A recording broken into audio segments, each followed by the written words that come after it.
Hi everyone, my name is Nikki. I am the owner of Events by Nikki. We are a small wedding and event coordination team based in Northern California. We do all sorts of weddings, from micro weddings to 200 plus person big wedding celebrations and everything in between. Today I'm here to talk to you about your guest list, and not who to put on your guest list. I'm talking about you've done the work. You have your budget, you have your venue, so you have your maximum guest count. You've made that list. Now, how do you make it abundantly clear who's invited and who's not? Does Cousin Philip get a +1? Who knows? Does Auntie Irma and Uncle Jim get to bring along all 5 of their children? Do you want children? Well, I'm here today to go over a couple of ways to be diplomatic in your approach on inviting guests. Most of the time, all of these things will get the point across very clearly. So, first things first, your invitations. Labeling your invitations is going to be step 1 in telling them who and who is not invited. First, we're going to have Mr. and Mrs. Ryan Smith. This would imply that husband and wife are invited and nobody else. That's 1. 2, now you have Mr. and Mrs. Ryan Smith and family. This is going to indicate husband, wife, and all of their children, whether that's 2, 3, 4, 5, or 6. You are saying everyone's invited. Now, this is when you get real specific. So some people will understand this. Mr. and Mrs. Ryan Smith, comma, Samantha Smith, and guests. This is a good indication that the couple is invited. Maybe they have multiple children, but only one of them is an adult, so you would like to invite the adult.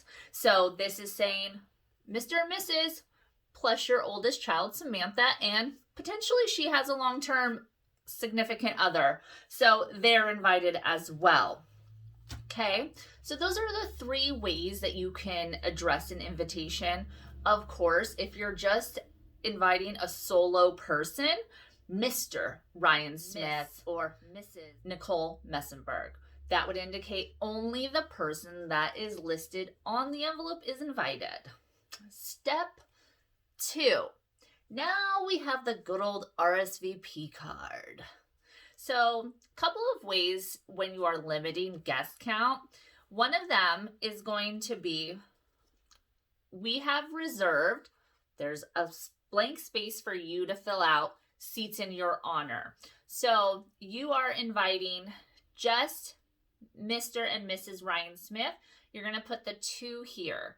If you are inviting Mr. and Mrs. Ryan Smith and family, let's say they have 5 kids, you're going to put a 7 here. Mr. and Mrs. Ryan Smith, Samantha Smith, and guests, you're going to put a 4 here. Now, will be attending and will not be attending. This gives them the option of, obviously, maybe none of them are coming. But say you have Mr. and Mrs. Ryan Smith and family, and Mr. and Mrs. Ryan Smith don't want to bring their kids. So they're going to say 2 are attending, and what did we say? They have 3 kids, 3 are not attending. So that's a pretty simple way. Now we have the other option of where you have 2 blanks. Blank of blank attending. So again, you're going to fill out this number here. So 2 people are invited, 2. So they can say 0 of 2, 1 of 2, or 2 of 2. Then, and it goes on and on and on for however many people. But this is a really clear indication to certain people that, oh, wait, there's only so many seats. This is what this means. So they'll pretty much get the hint. Now, 3. Let's talk about kids. Sometimes kids are invited and sometimes they're not. There are a couple of different ways to indicate your preference. So the biggest thing I want to say is make sure this, whatever you are choosing, is printed on the invitation for 1. 2, printed on the RSVP card. in case somebody overlooked that invitation. And 3, if you have a wedding website, put it somewhere on the website. Some people, they really need it to be clear.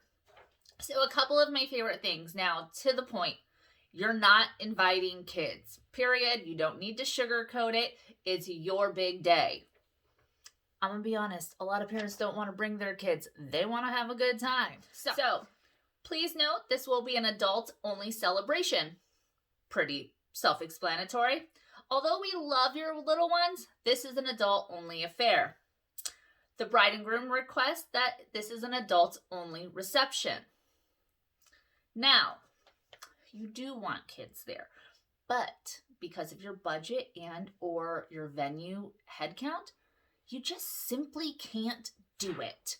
That's just the way it is. So, due to limited venue space, adults only, please. Due to budget/space limitations, we are unable to extend the invitation to children. Now, I get this often.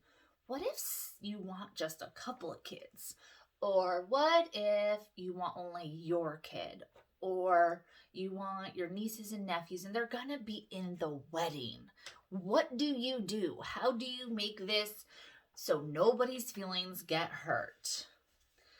Children of immediate family only, please. Now, if anybody has a question on who's immediate family, they'll make sure to ask you.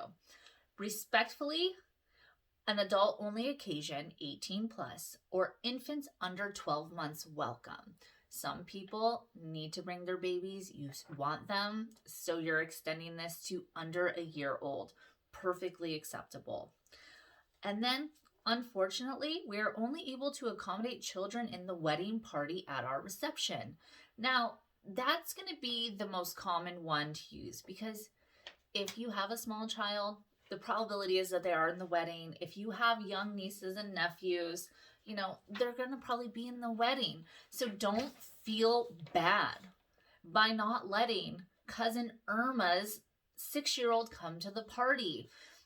It's your party. You need to enjoy it. So, in conclusion, I hope this helps. I get this question a lot.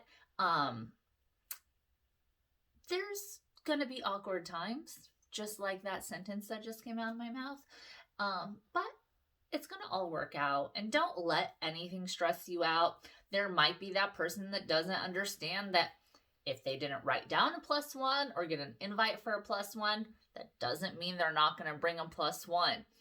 You might have to adjust. Hire an event coordinator. They'll be able to figure those things out without you even knowing. So you won't have stress on your big day. So congratulations to all of the couples out there. We look forward to serving you soon. Have a great rest of your day.